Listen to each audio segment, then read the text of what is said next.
Bonjour à tous et bienvenue sur le plateau de Bonjour chez vous. Aujourd'hui, notre thème du jour est comment surmonter la perte d'un être cher.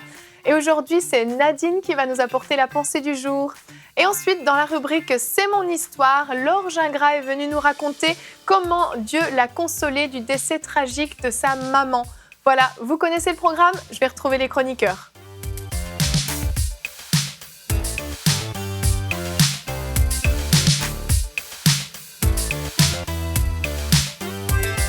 Bonjour à tous. Bonjour Eline. Ça va aujourd'hui? Bien. Oui, un thème important aujourd'hui. Certaines personnes nous écoutent et se disent « ce thème est pour moi » et je me demande bien ce qu'ils vont pouvoir dire pour me soulager peut-être de ma peine.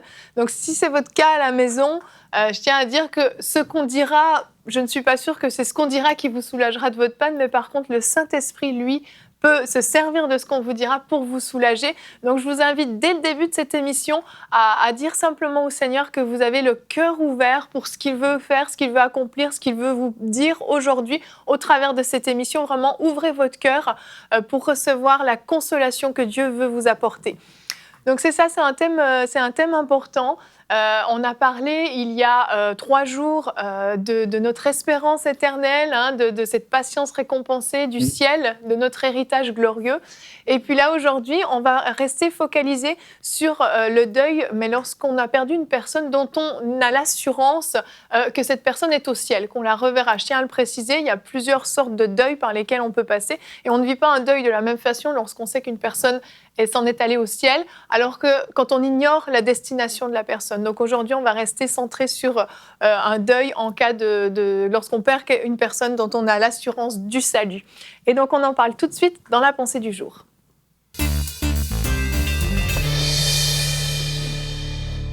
Nadine, le titre de ta pensée est « Des larmes, oui, mais jusqu'à quand ?»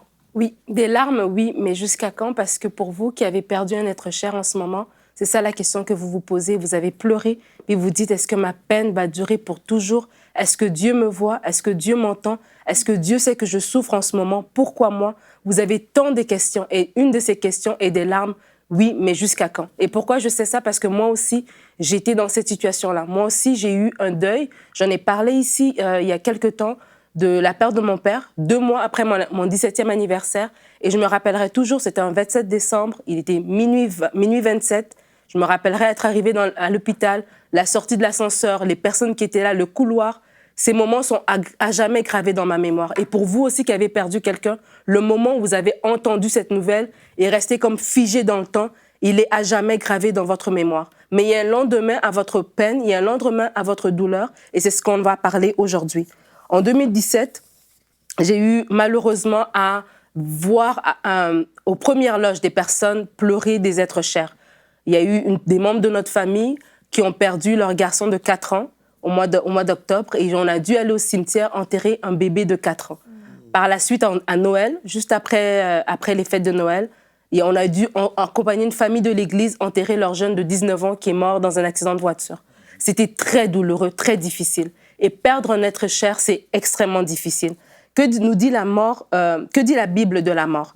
Nous allons lire 3 passages. La Bible dit d'abord à Genèse 3, 19, « Car tu es poussière et tu retourneras dans la poussière. » Il nous dit que la mort est la fin de toute vie. Nous sommes nés, nous vivrons et nous mourrons. C'est ça la réalité de la vie. Le psaume 90, 10 nous dit « Les jours de nos années s'élèvent à 70 ans et pour les plus robustes à 80 ans.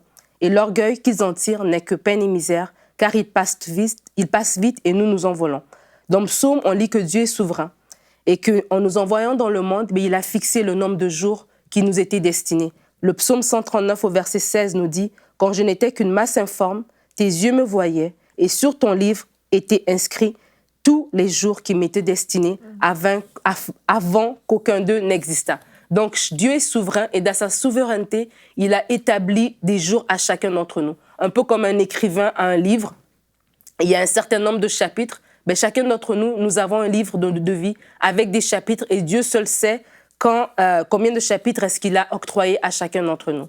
Et donc, la perte d'un être cher, comme je l'ai dit au début, chacun va le vivre différemment. Pour vous, c'était peut-être une maladie, un accident, peu importe. Mais il y a des étapes de deuil, par exemple, que nous tous, nous allons traverser. Et ces 5 étapes que le monde nous propose, d'abord, c'est le choc, le déni. On se dit, mais pourquoi moi? Est-ce que c'est vraiment arrivé? On est comme dans une bulle. Ça a l'air incroyable. Après vient la colère envers la personne qui est partie, la colère envers le personnel médical, la colère envers le monde, envers Dieu, envers tout. Après vient le marchandage ou la négociation. Dans cette étape-là, on supplie le Seigneur. Seigneur, s'il te plaît, est-ce qu'on peut revenir en arrière? Est-ce qu'on peut tout recommencer? Moi, je me rappelle, mon marchandage, il était quand on allait fermer le cercueil. Et là, j'ai dit, Seigneur, s'il te plaît, tu peux encore faire quelque chose, tu peux encore le ressusciter. Ça a l'air illogique pour ceux qui n'ont pas perdu, mais pour ceux qui sont passés par un deuil, vous comprenez cette étape-là, où vous êtes prêts à tout donner pour recommencer la vie avec cette personne. Après vient la dépression, la tristesse, où la réalité tombe sur nous et on se rend compte que oui, la personne est vraiment décédée pour de vrai. Et c'est comme un jour, ça peut être pendant le deuil, mais habituellement, ça arrive plus tard, 3 mois plus tard, 1 an plus tard. Moi, je me rappellerai toujours le jour où la tristesse, la réalité de la chose s'est imposée en moi. J'étais en coin de rue, j'ai vu un taxi, il y avait un monsieur dans le taxi qui ressemblait à mon père, et j'ai couru après. Je me dis, oh, papa, t'es revenu. Mais c'était pas lui, et je vais me faire écraser en plus. Et après vient l'acceptation, que c'est vraiment ce qui est arrivé, on a vraiment perdu cette personne. Mais au-delà de ça, pour nous qui sommes chrétiens, Dieu ne nous laisse pas à l'acceptation, mais il nous restaure et il nous console. Amen. Et ces 2 étapes de plus, la Bible nous en parle dans le livre de 1 Thessaloniciens au chapitre 4, le verset 13. La Bible nous enseigne vraiment que la mort, c'est notre dernier ennemi et elle sera vaincue. Les larmes, oui, mais on doit garder espoir en Christ, qui est notre espérance. La mort n'est pas la fin. Et dans 1 Thessaloniciens 4, verset 13, nous lisons, « Nous ne voulons pas, frères, que vous soyez dans l'ignorance au sujet de ceux qui dorment, afin que vous ne vous affligez pas comme les autres qui n'ont point d'espérance. » Parce que oui, nous avons une espérance. Nous avons une espérance en Christ. Nous savons que les personnes qui sont décédées en Christ nous ont tout simplement précédés. Le temps que nous vivons, la peine que vous ressentez, ce n'est pas la fin. Il y a un lendemain à tout ça. Amen. Malgré la douleur que le silence que cette mort impose, Dieu est quand même là. Et des fois, dans le silence, dans l'insolence de la mort, je pourrais dire, on peut se sentir seul, mais vous n'êtes pas seul. Dieu est avec vous. C'est légitime de pleurer, mais Dieu veut vous relever, Dieu veut vous restaurer et Dieu veut vous consoler. Alors, je vous propose 5 pas vers la restauration que Dieu vous offre aujourd'hui. Le premier pas, évidemment, c'est d'accepter et vouloir s'en sortir. Il faut accepter d'avancer. Il faut vouloir dire qu'il ne faut pas s'isoler, il ne faut pas rester dans son coin. Il faut vouloir savoir qu'il y a un lendemain à cette douleur. Il faut, la deuxième chose, se rappeler des promesses de Dieu. La Bible nous dit dans Hébreux 13, le verset 5, qu'il est le Dieu qui dit dans sa parole qu'il ne nous abandonnera point et qu'il ne nous délaissera point. Dieu ne veut pas vous abandonner, Dieu ne vous délaisse pas. Et il faut s'approprier ses promesses, il faut les accepter, il faut marcher dans ses promesses. Et la prière aussi. Je vous encourage à prier, que Dieu ouvre vos yeux. Parce que je vous dis, mes frères, mes sœurs, dans ce temps de douleur, vous pouvez rester on a parlé des étapes, et vous pouvez rester à l'étape choc, à l'étape déni, à l'étape colère, à l'étape tristesse, dépression, pendant des années. Mais la prière va vous faire ouvrir les yeux parce que l'ennemi va en profiter pour vous dire, Dieu ne t'aime pas. Pourquoi c'est seulement ton enfant? Pourquoi c'est seulement ton mari? Pourquoi seulement ta femme? Pourquoi seulement ton père ou ta mère?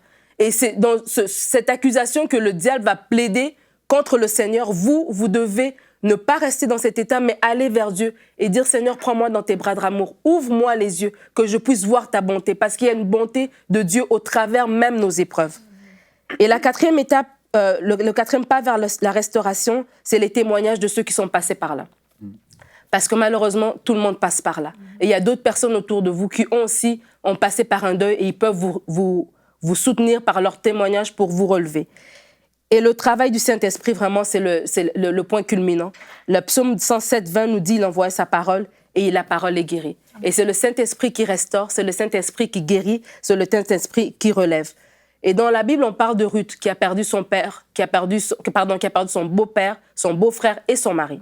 Elle était toute jeune, elle n'avait même pas d'enfant suite à son mariage. Et c'est comme si elle revient à l'étape 1, elle recommence à 0. Elle a tout perdu. Mais qu'est-ce que fait Ruth? Ruth se déplace, elle change de lieu, elle accompagne sa belle-mère. Et dans la perte de son être cher, dans son cheminement, Ruth retrouve Boaz. Et je ne veux pas dire qu'il y a un remplacement, il n'y en a pas. Mais il y a une restauration. Ouais. Dieu prévoit toujours quelque chose.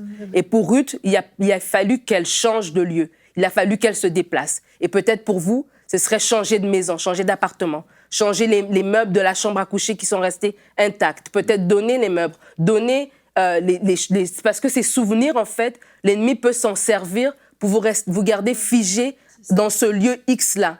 Et même vous sentir coupable le jour où vous allez rire ou le jour où vous aurez fait une journée sans penser à l'être perdu. Et vraiment, je vous encourage à faire confiance à Dieu. Je vous encourage à vous tourner vers lui. Ne vous braquez pas. Ne restez pas sur votre douleur. Faites confiance à Dieu. Aujourd'hui, vous pleurez, mais il y a un lendemain pour vous. Comme je vous ai dit, j'ai passé par des temps difficiles. Aujourd'hui, je souris, je suis mariée, je suis heureuse, je sers le Seigneur, mais ça n'a pas toujours été le cas. J'ai eu des temps de questionnement, des temps de qu'est-ce qu'on va devenir. Mon père est décédé, on venait juste d'arriver au Canada, ça faisait pas longtemps. Mais Dieu a eu un lendemain pour nous et il a un lendemain pour vous. Amen. Merci Nadine pour cette pensée témoignage parce que tout était regroupé. Et je pense vraiment que les gens à la maison ont pu être touchés par ce que tu as partagé. J'aimerais tout de suite qu'on regarde notre verset du jour qui redonne le sourire pour ceux qui ont perdu un être cher. Car si nous croyons que Jésus est mort et qu'il est ressuscité, croyons aussi que Dieu ramènera par Jésus et avec lui ceux qui sont morts. Ouais. Et c'est cette consolation qu'on peut avoir. C'est que, comme tu l'as dit, la mort n'est pas une fin en soi, il y a quelque chose après. Non seulement pour ceux qui restent, mais aussi pour ceux qui sont partis. Et cette espérance qu'on a de se retrouver un jour. Toi, Pasteur Joël, j'imagine que tu penses peut-être à ta maman dans une émission comme celle-là que tu as perdue il y a pas si longtemps. Moi, je pense, justement, quand j'étais dans une librairie, j'ai vu un livre sur le deuil. Et puis, ma mère venait tout juste de déménager au ciel. Et quand j'ai vu ce livre-là, comment gérer le deuil, comment passer à travers le deuil, quelque chose de semblable, tout de suite, je me suis dit, mais c'est pas du tout moi. Parce que, en fait, moi, j'ai pas vécu le deuil comme plusieurs personnes. Parce que je crois vraiment, moi, ce que j'ai fait, j'ai vraiment cru qu'à la croix, le Seigneur Jésus a porté notre fardeau, il a porté toutes nos souffrances. Donc, c'est certain qu'on va éprouver des sentiments, mais je crois qu'il y a une différence entre l'enfant de Dieu et celui qui n'a pas Dieu. Celui qui n'a pas Dieu peut entrer dans un esprit de deuil. Même, je connais une femme qui a porté des vêtements noirs pendant toute sa vie, en fait. Elle ne s'est jamais remariée parce qu'elle a vraiment accueilli littéralement un esprit de deuil. Et puis, elle a été malheureuse et puis c'est terrible. Mais si nous sommes enfants de Dieu, on peut savoir, le Seigneur Jésus est mort sur la croix pour plusieurs choses, nous pardonner de tous nos péchés, mais aussi, il a porté à la croix nos souffrances, impliquant aussi les souffrances qu'on peut vivre, là, nos sentiments. Oui. Donc, quand j'ai vu ce livre-là, je me suis dit, mais c'est pas moi, parce que j'ai reçu de Dieu une grâce que je considère surnaturelle. C'est certain, on a des sentiments, on pleure, c'est normal, parce que nous sommes des êtres humains et Dieu nous a créés avec des émotions.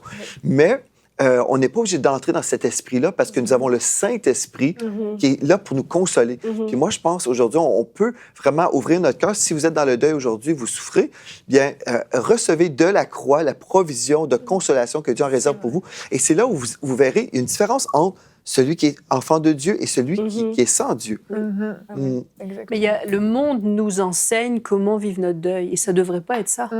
Quand on est chrétien, ce n'est pas au monde à nous dire comment vivre notre deuil, et il y a une pression, il y a aussi un mimétisme, même quand on regarde les films, quand on regarde autour de nous, puis même...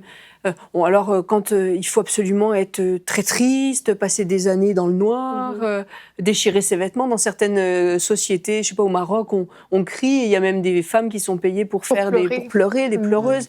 Je veux dire, c'est pas au monde à nous dire comment vivre notre deuil. Et je pense que le pire des pièges quand on perd un être cher, c'est déjà de faire toute une liste de pourquoi moi, pourquoi. Parce que pourquoi, ça va remettre en cause la bonté de Dieu. Et ce qui sous-tend le pourquoi, c'est je conteste le bien fondé de ce que Dieu a fait dans ma vie. Et ça, c'est l'antichambre de la révolte, de la rébellion et puis de la perte du salut. Donc il faut s'interdire, parce qu'on n'est pas en état de réfléchir.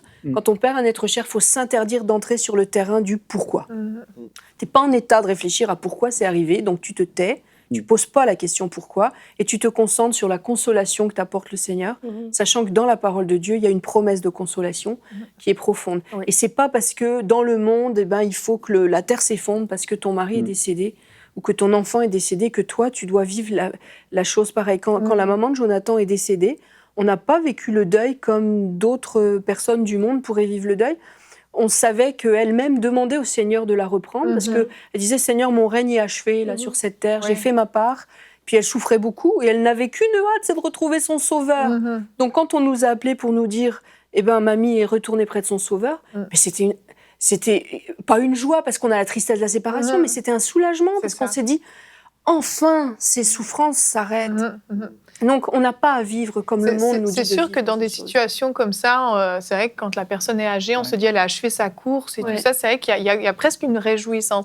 Mais je pense à vous deux dernièrement, Anne et Jonathan, vous avez assisté à des funérailles d'une fille de pasteur, une jeune femme de mon âge, ans, c'est ça, avec enfants, etc. Ouais. Et quand je me souviens, quand vous êtes revenus, je t'ai demandé comment ça va, comment ça s'est passé, et je t'ai trouvé extraordinairement positif, et j'ai aimé ta façon de voir ce deuil-là, en disant la mort n'est pas une fin, et puis on sait ce qu'il y a après, et puis...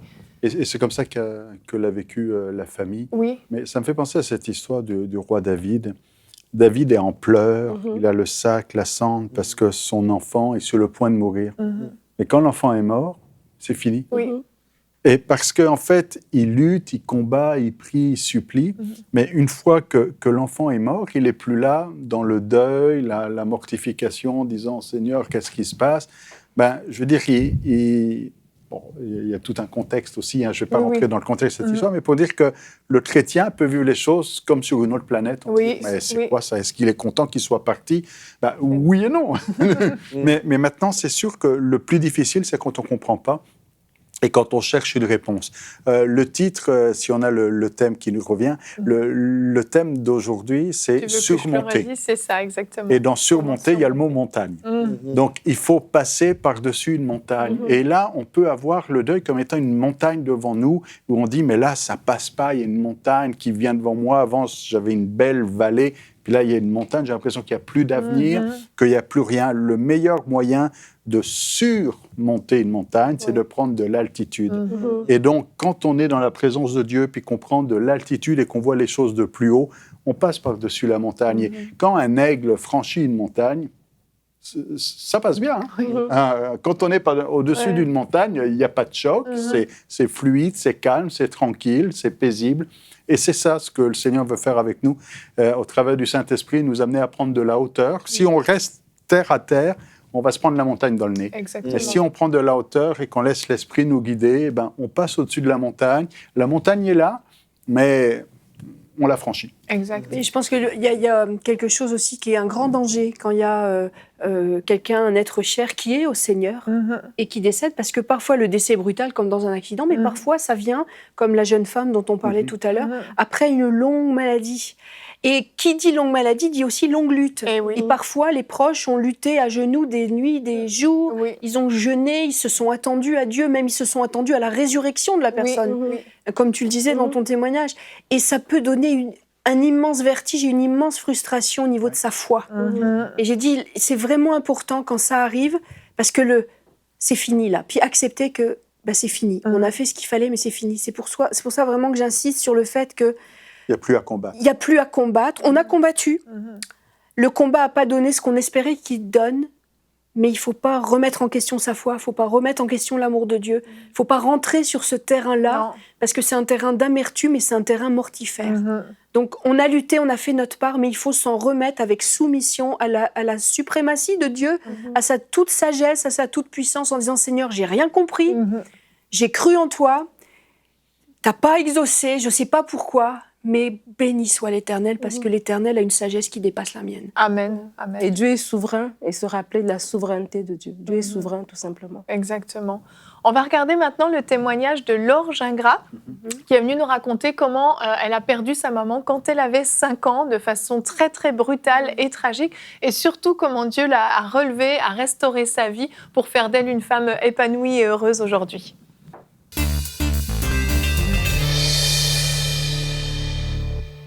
Et on se retrouve pour la rubrique « C'est mon histoire ». Aujourd'hui, je suis avec Laure Gingras. Bonjour Laure. Bonjour Evelyne. Ça va bien? Ça va très bien, merci. Merci d'être avec nous aujourd'hui. Tu es l'épouse de Samuel Gingras qui était sur ce fauteuil il y a quelques mois pour venir partager son histoire.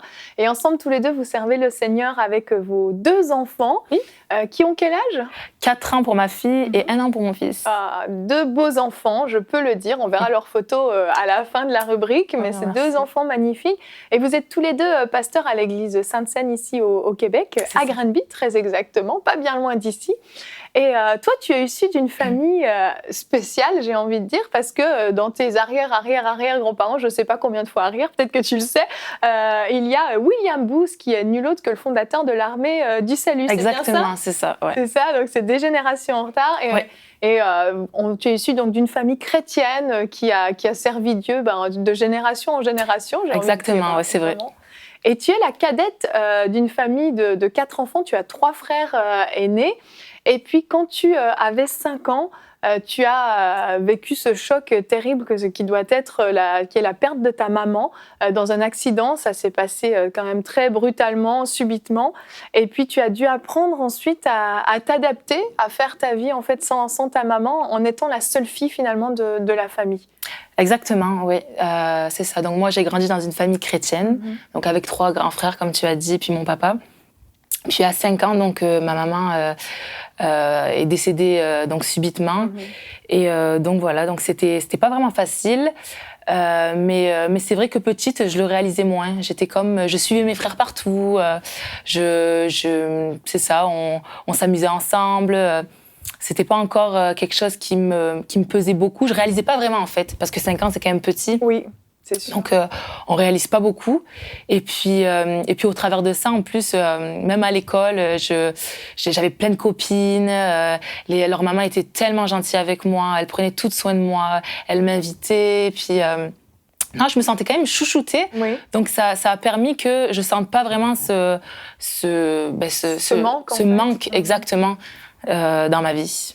Et c'est ça, donc au début, ça se passait plutôt bien pour toi quand même, mais en grandissant, les années ont passé et arrivé au début de l'adolescence, tu as commencé à avoir besoin d'un repère féminin dans ta vie parce que tu me disais, tu n'avais pas vraiment de tante, de grand-mère, de cousine, de qui tu étais proche, c'est ça? C'est ça, effectivement, arrivé 14-15 ans, on a tous un peu nos périodes un peu plus dures à l'adolescence, mais moi c'est vrai que c'est vraiment la perte de ma maman qui a comme, c'est la blessure c'est comme ouverte à ce moment-là.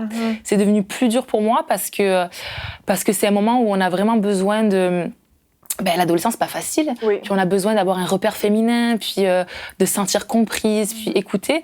Puis bien que je m'entends super bien avec mes frères et mon papa, puis d'ailleurs, on s'aime énormément, puis la perte de ma maman nous a vraiment soudés. Ça, c'est beau. Vraiment, il y a beaucoup, beaucoup d'amour. Mais au travers de ça, voilà, ils pouvaient pas toujours me comprendre en tant que fille, et je peux même pas leur en vouloir puisque c'est normal. Et donc du coup, ouais, ça a été plus dur pour moi. J'ai été un peu plus introvertie. J'avais plus de mal à gérer cette blessure-là à ce moment-là. Est-ce que justement, tu sais, ta féminité qui commence à l'adolescence, tout ça, est-ce que tu avais du mal à gérer justement le fait que tu sois la seule fille de la famille et tu as trouvé justement tes marques un petit peu en tant que fille? Comment tu le vivais? En tant que fille, ça allait, mais c'est vrai que du coup, vu que je me sentais un petit peu seule, du coup, ça a développé plus mon caractère. Oui. Donc j'étais parfois un peu plus agressive. Et au sein de ma famille, c'était pas toujours évident parce que j'essayais de faire ma place. Et ça a été moins facile, mais au niveau de moi en tant que fille, ça allait dans... Ça allait dans ta féminité. C'est ça, dans ma féminité, ça allait. Et tu me disais aussi que tu voyais tes amis à l'école qui avaient leur maman derrière elles un petit peu, qui les épaulait. Et toi, ça te manquait ça, à ce moment-là aussi, de ne pas avoir ta maman à toi? Oui, c'est ça. C'est comme si donc mes amies avaient leur maman derrière. Puis moi, je me tournais, mais moi, il n'y avait personne. Puis bien qu'il y avait mon papa qui était là, je veux vraiment le souligner, il était super. Mais voilà, il n'y avait pas ma maman. Puis ça a comme créé une insécurité chez moi. Donc surtout pendant l'adolescence, c'était vraiment pas facile à ce niveau-là parce que je me sentais assez seule en fait. Ouais, c'est ça, c'est cette solitude qui était pas facile à gérer. Ouais. Besoin d'une confidente, j'imagine. C'est ça. Et puis comme tu l'as dit, c'est vrai que j'avais pas non plus de grand-mère proche, de tante proche, de cousine proche. Donc ça m'a pas aidée aussi dans mes repères. Féminin, voilà, j'étais un peu livrée à moi-même en tant que fille finalement. Oui. Donc c'est ça qui était un petit peu plus compliqué pour moi à ce moment-là. C'est ça qui doit pas être facile à gérer à cet âge-là où les choses se bousculent déjà tellement naturellement, déjà même dans une famille où tout va bien, dans une vie où tout va bien, c'est déjà très compliqué. Alors en plus quand il manque ce repère féminin qui est pas n'importe quel repère, le repère d'une mère, c'est quand même pas évident. Et puis toi, donc comme on l'a dit, tu étais dans une famille chrétienne, donc tu avais Dieu à tes côtés, mais tu le connaissais pas vraiment personnellement, c'est ça? Non, c'est ça, voilà. Donc, c'est vrai que oui, donc, comme tu dis, j'étais dans une famille chrétienne, mais j'avais pas cette relation intime avec. Donc, oui, je l'aimais, puis ça me dérange pas de dire que j'étais chrétienne et que je croyais en Dieu, tout ça.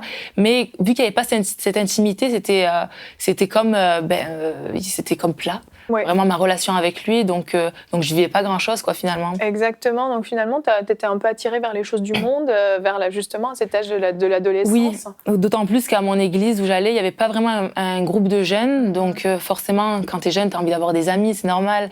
Donc tu vas en chercher là où tu en trouves. Forcément.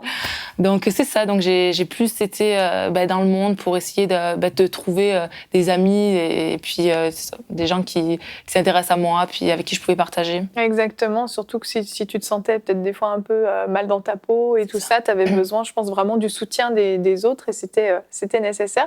Et ça a continué comme ça jusqu'autour de l'âge de 23 ans. Mm-hmm. Et vers 23 ans, il y a vraiment un tournant dans ta vie où tu réalises en fait que tu es en train de tourner en rond, c'est ça? Exactement. Voilà, jusqu'à 23 ans, c'était comme j'ai dit, j'aimais le Seigneur, mais je tournais en rond. J'allais dans les clubs, j'avais des copains, tout ça, mais à la fin, je me suis dit, oh non, j'en ai marre. Je tourne en rond. Il y a rien de bon qui se passe. Puis je réalise que j'ai vraiment un manque, mais que tout ça vient pas combler mon manque. J'ai besoin de plus dans ma vie.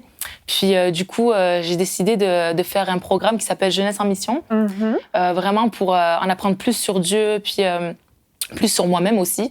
Et donc à 23 ans, je suis partie pas loin d'ici, à Denham, donc au Canada. De la France quand même. De la France. C'est ça, tu étais dans le sud de la France. C'est ça, à Nîmes. Et pourquoi tu décides de partir si loin comme ça? Parce que Jeunesse en mission, il y en a en Europe, il y en a même en France. Pourquoi ce besoin comme ça de partir si loin en fait? Mais pour moi, c'était important. C'est comme il fallait que je coupe radicalement. Et psychologiquement, on dirait que de partir loin de chez moi, ça allait m'aider vraiment à faire une transition, puis un dépaysement total par rapport à ce que je vivais. C'était vraiment nécessaire dans mon cheminement, quoi. C'était très important. Ça te faisait pas peur de te retrouver sans ta famille, sans tes repères, justement? T'as pas eu peur de ça? Honnêtement, non. Déjà, depuis toujours, j'ai toujours eu à cœur les voyages. Okay. Donc, c'était aussi un moyen pour moi de voyager. Donc, ça, c'était bon. Puis, non, j'avais tellement cette soif que, oui, c'est sûr que ma famille m'a manqué, mais je savais que j'allais les revoir de toute façon. Puis, puis le besoin de me rapprocher de Dieu était plus grand que tout. Donc ça m'a vraiment aidé à partir, à faire le pas. C'est ça, parce que tu réalisais vraiment qu'en toi, il y avait un vide qui était bien sûr causé par la perte de ta maman, forcément, ça crée un vide. Mais c'était pas uniquement ça, il y avait ce vide de recherche de Dieu, en fait. Tu étais vraiment à la recherche de Dieu. C'est à ce moment-là, quand t'es partie, c'était comme une quête un peu pour toi, exactement, si on peut dire, c'est ça? Ouais, une quête, puis non seulement de connaître plus le Seigneur, mais aussi de me connaître moi. Parce que comment on peut se connaître? C'est dur de savoir qui on est, et encore plus quand on n'est pas proche du Seigneur. Je pense que c'est lui qui nous aide à nous affirmer dans notre identité, à nous trouver, tout ça. Donc c'était un peu un tout, quoi. Vraiment, avant tout, connaître le Seigneur, mais aussi moi qui je suis. Et Seigneur, qu'est-ce que tu as pour ma vie, quoi.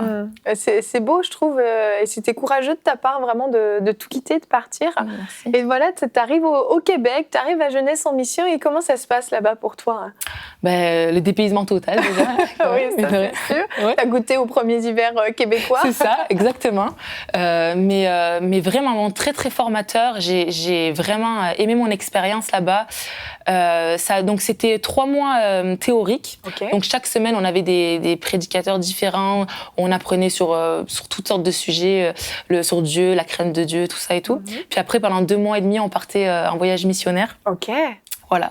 Donc, ça m'a vraiment, vraiment aidé à connaître Dieu et à plus passer du temps avec lui. Puis, vraiment, c'était une consécration pour le Seigneur.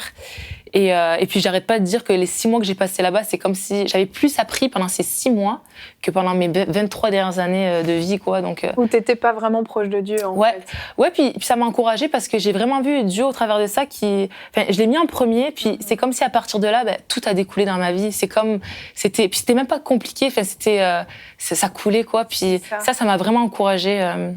En fait, tu as rencontré vraiment Dieu, tu as connu vraiment Dieu tel qu'il était quand tu étais à Jeunesse en mission. Est-ce qu'on peut dire que c'était vraiment une rencontre avec Dieu là-bas? C'était vraiment une rencontre, exactement. Puis le début d'une relation, d'une vraie relation avec lui. Et puis vis-à-vis de toi, tu disais tu partais aussi pour te connaître toi-même. Est-ce que justement, tu as découvert une Laure différente là-bas à Jeunesse en mission? Oui, j'ai découvert une Laure différente. Donc, surtout qu'en plus, à Jeunesse en mission, il faut savoir qu'on est amené à rencontrer des personnes de différentes cultures, de différents âges. Donc forcément, des gens qui habitent ensemble, différents milieux, ça forge le caractère. Oui, parce que ça, c'est une cohabitation totale pendant 6 mois. C'est ça, c'est une cohabitation. Donc, on est amené à apprendre à s'aimer les uns les autres malgré nos différences, tout ça. Puis, au travers de ça, j'ai pu aussi apprendre à me connaître, parce que quand on est dans notre famille, dans notre milieu, on a juste nos yeux qu'on a connus depuis tout petit. Oui. Mais quand on sort de ça, waouh, on ouvre les yeux, puis on découvre tellement de choses. Puis oui, j'en ai énormément appris sur moi-même. Ça a été très, très formateur pour moi. C'est ça, c'est vraiment la décision qui a bouleversé toute ta vie, parce que avant ça, tu étais en recherche de qui tu es, cette impression de tourner en rond, de ne pas t'en sortir. Et puis là, c'est cet élément déclencheur de cette prise de décision qui était inspirée par le Saint-Esprit, Vraiment. je le crois vraiment. Vraiment, Parce que non seulement tu as vécu ces choses extraordinaires avec Dieu, puis ça, c'était vraiment le top du top, mais la cerise sur le gâteau, c'est que tu as rencontré celui qui allait devenir ton mari quand même. Exactement, vraiment, je m'y attendais pas du tout. Je suis vraiment pas partie en Jeunesse Ambition pour rencontrer l'homme de ma vie. Le but était vraiment de me rapprocher de Dieu, mais c'est ça, au travers de ça, j'ai eu la belle surprise de rencontrer l'homme de ma vie, et ça, c'était le cadeau, waouh. Le cadeau ultime, quand même, vraiment. C'est ça, la cerise sur le gâteau. Dieu avait vraiment un plan pour toi à ce moment-là, et puis vous vous êtes mariés, et puis vous avez décidé de fonder une famille à un moment, et là, ça a été aussi un moment important pour toi, parce qu'il y a eu cette période de l'adolescence où tu avais besoin de ta maman, mais tout à coup, tu deviens mère toi-même. Et pour toi, ça a été difficile un petit peu à gérer, et il y a peut-être des choses qui sont un petit peu ressorties à ce moment-là, c'est ça? Voilà, exactement. C'est comme si, donc, il y avait ma période adolescente, comme on l'a dit, où ça n'était pas facile. Après, j'ai rencontré le Seigneur vraiment intimement, donc ça a été un peu plus, ça m'a aidé à guérir. Mais après, le fait de devenir maman ça a amené d'autres sortes de blessures, vu que moi, j'étais maman à mon tour, et que je n'avais pas eu de maman. C'est comme si ça fait ressortir certaines choses chez moi, qui n'étaient pas faciles, pas facile à gérer. Je me dis, waouh, je réalise que je suis encore blessée. C'est ça. Et comment ça s'est passé? Tu as senti vraiment, il y a eu comme un processus de guérison qui s'est fait en ayant tes propres enfants. Dieu est venu mettre un baume de guérison sur ton cœur? Oui, petit à petit, c'est ça. Déjà, il fallait que je lui demande, que je dise, mais Seigneur, comment... Il fallait que je demande vraiment sa paix, puis savoir comment gérer, comment être maman, parce que j'avais eu aucun exemple finalement. C'est vrai. Donc, à part lui, je ne savais pas comment faire. Et c'est vrai que petit à petit, c'est ça, finalement, d'être maman, ça m'a aussi... j'étais à la maison, pas mal. Hein. Donc, ça m'a poussée aussi à me rapprocher de Dieu. Et en fait, encore plus. Donc, c'était comme la deuxième étape après mon Jeunesse en Mission. Et dans cette quête et dans cette intimité que j'ai recherchée, c'est ça qui m'a aidée et qui m'aide aussi encore aujourd'hui à guérir, puis vraiment à venir restaurer ce manque que j'ai eu par rapport au décès de ma maman. C'est ça. Et même si ta maman te manque toujours, puis je crois qu'elle te manquera toujours, ça c'est inévitable, mais vraiment, Dieu est venu petit à petit guérir, et puis tu me disais c'est un processus. Et est-ce que tu penses que c'est un processus à vie, un petit peu, dans le sens où à chaque étape de la vie, il y a des choses qui peuvent se passer, où Dieu vient guérir différentes blessures, etc. Peut-être, oui. Au jour d'aujourd'hui, c'est vrai que je ne m'attendais pas à ça en étant maman. Donc, je me dis peut-être que plus tard, il va y avoir d'autres choses encore. Mais voilà, ce qui est beau, c'est de voir la fidélité de Dieu et de voir que petit à petit, en restant proche de lui, Dieu fait son œuvre en nous, puis Dieu guérit, puis il y a des petites choses petit à petit qui se ressoudent, puis qui se reconstruisent en nous. Et ça, c'est encourageant. Je me dis, peu importe ce qui se passera plus tard, je sais que Dieu est là, puis il va guérir ce qu'il aura à guérir au moment. Exactement. Ouais. Et ce que je trouve magnifique dans ton histoire, c'est que là, on parle de ton histoire, mais on a dit que tu avais quand même 3 frères. Tu as ton papa aussi. C'est 4 personnes qui sont susceptibles d'avoir aussi été blessées et puis qui auraient pu peut-être blâmer Dieu. Et tous servent le Seigneur aujourd'hui. C'est ça, exactement. Tous s'engagent avec le Seigneur, puis ils sont tous mariés avec des beaux enfants. On voit vraiment la main de Dieu dans tout ce qu'on vit, puis c'est vraiment encourageant, quoi. Ouais. Vraiment, on voit comment la grâce de Dieu était sur votre famille, malgré cette tragédie qui vous est arrivée. Vous avez su rester soudés, au lieu de vous diviser, vous avez su rester soudés et garder Dieu au centre de votre vie, Et ça, c'est quand même pas négligeable. Et est-ce qu'il y a des moments où tu as blâmé Dieu du départ de ta maman qui était beaucoup trop tôt? Bizarrement, non. J'ai pas... Enfin, bizarrement. Je dis bizarrement parce que ça pourrait aussi. Oui, ça pourrait, oui. Non, avant tout, moi, c'est comme si au fond de moi, ça m'a comme donné une force. Et j'ai j'ai essayé de le tourner. Bon, ça a été tragique. Comment je peux en tirer du positif, tu vois? Oui. Et donc, du coup, je me suis dit que peut-être que par rapport à l'appel que Dieu a pour ma vie, cet événement tragique qui s'est passé, je sais que Dieu va le tourner pour sa gloire à un moment donné, puis dans l'appel qu'il a pour moi. Et il y a aussi le verset que j'aime beaucoup de Jean 10:10 qui dit que le voleur ne vient que pour voler, égorger et détruire, mais Dieu vient donner la vie en abondance. Amen. Puis je m'accroche vraiment à ça en me disant, c'est pas Dieu qui a enlevé ma maman, c'est vraiment l'œuvre de l'ennemi, mais que Dieu va surenchérir encore plus dans le plan qu'il a pour ma vie, pour celle de mes frères, de mon papa, puis il va vraiment tourner ça pour sa gloire, et c'est ça qui m'encourage. C'est ça, c'est presque une décision que tu as prise aussi de pouvoir vivre ta vie, j'imagine, de pas justement te laisser voler par rapport à ce verset, pas donner gloire au voleur finalement, non, voilà. Lui donner raison de ce qu'il a fait, de ce qu'il a pris ta maman. Et avant qu'on termine cette rubrique, est-ce que tu aimerais dire un mot aux téléspectateurs qui peut-être justement passent par un deuil et ont besoin justement de pouvoir vivre cette guérison? Qu'est-ce que tu pourrais leur dire pour les encourager, pour les conseiller? Ok. Ce que je voudrais dire donc à toutes les personnes qui ont perdu quelqu'un, c'est que malgré tout ce qu'on peut vivre, Dieu ne change pas, il reste le même, puis le plan qu'il a pour nous est le même, puis vraiment de s'approcher de lui, puis que son amour va venir petit à petit combler puis restaurer toutes nos blessures, toutes les blessures qu'on peut avoir au travers de tragiques événements. Amen, amen. Et une dernière chose, j'y pense, je t'en ai pas parlé avant, mais j'y pense maintenant. Un point important, toi qui étais une petite fille justement quand tu as vécu ça, qu'est-ce que tu pourrais peut-être donner comme conseil à un parent qui aurait perdu justement son épouse ou son mari pour pouvoir épauler au mieux son enfant qui vit cette chose tragique? Parce que les enfants ont du mal à exprimer, tu le disais toi-même, tu avais du mal à réaliser, tu t'es adapté, mais comment en tant que père, en tant que mère, on peut aider son enfant à traverser une épreuve comme celle-là? Est-ce que tu as des conseils que tu pourrais... Ah, ok, s'il resterait juste un des deux parents pour l'enfant, tu veux dire? Oui, c'est ça. Oh, je pense être beaucoup à l'écoute déjà, puis aider l'enfant à faire ressortir ce qu'il ressent aussi. Je pense que c'est important. Des fois, c'est ce qui m'a manqué, moi, personnellement, tu vois, de pouvoir... puis prier pour son enfant, puis pour que, c'est ça, vraiment, il puisse se rapprocher du Seigneur. Puis je pense que la prière, c'est ce qui fait tout, quoi. C'est être là pour son enfant, c'est ça, puis la prière, je pense... Deux excellents conseils, vraiment, c'est très précieux. Vraiment, merci Laure d'être venue partager ton témoignage qui est pas facile forcément à aborder quand même. C'est un sujet délicat de ta vie, mais je suis sûre que tu as encouragé vraiment plein de personnes qui passent par un deuil, à savoir comment réagir, puis à voir comment la fidélité que Dieu a manifestée dans ta vie, Dieu peut le manifester aussi dans leur vie. Donc vraiment, merci beaucoup. Merci à toi, merci.